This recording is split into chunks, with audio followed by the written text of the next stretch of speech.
Few Aussie bands define the turn of the millennium quite like the Superjesus.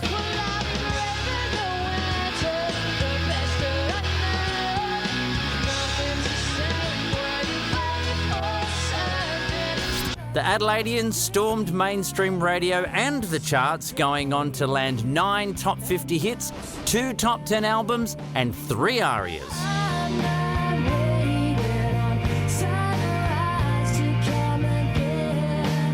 Now, disciples of the band, buckle in, because the Superjesus return with their first full-length album in 2 decades and a tour. Oh, please welcome from the Superjesus, Sarah McLeod!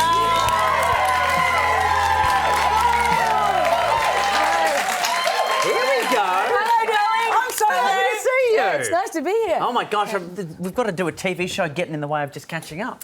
So, that's right. We can do it so what? First full-length album in 2 decades for you as a band. Yes. What made you decide that now was the time to get everybody back together? Well, these days, making an album is really expensive. And you want to make sure that if you're going to put all of that energy and capital into making a new record, that you've got the songs and you've got the structure and the belief in the band, and everybody's on the same page and everybody wants the same thing.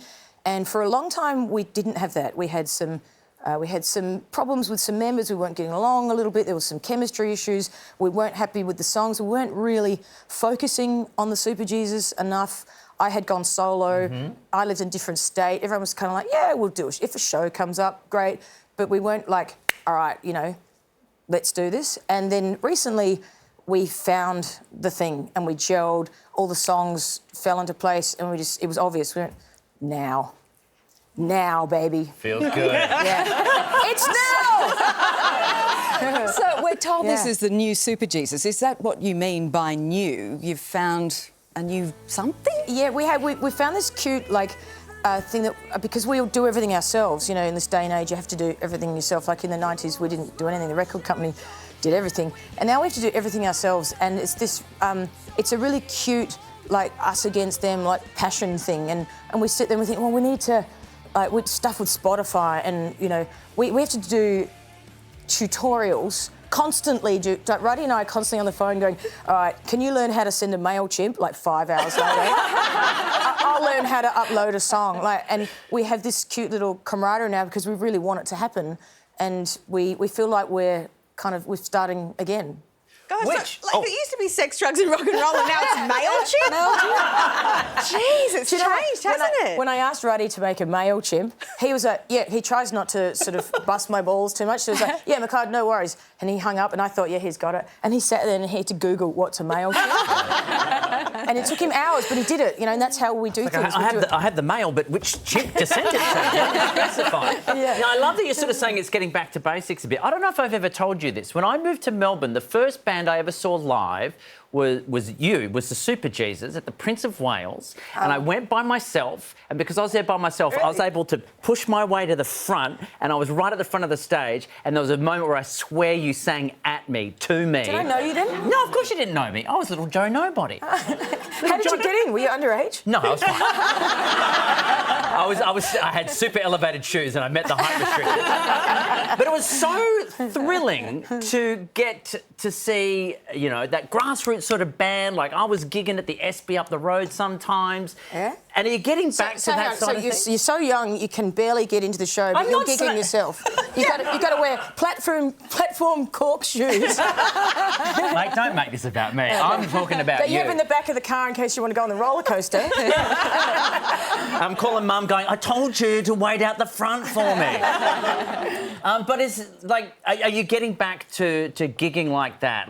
Just that sort of real hardcore rock and roll, get back to your basics kind of performing as well in some of the venues that you're choosing? Yeah, because we're like lifers, one of those bands that will be around forever, and we pride ourselves on our live show, and it's all about you just got to leave blood on the stage, you go out there and you give it everything that you've got. Blood on the stage, sweat on the dance floor.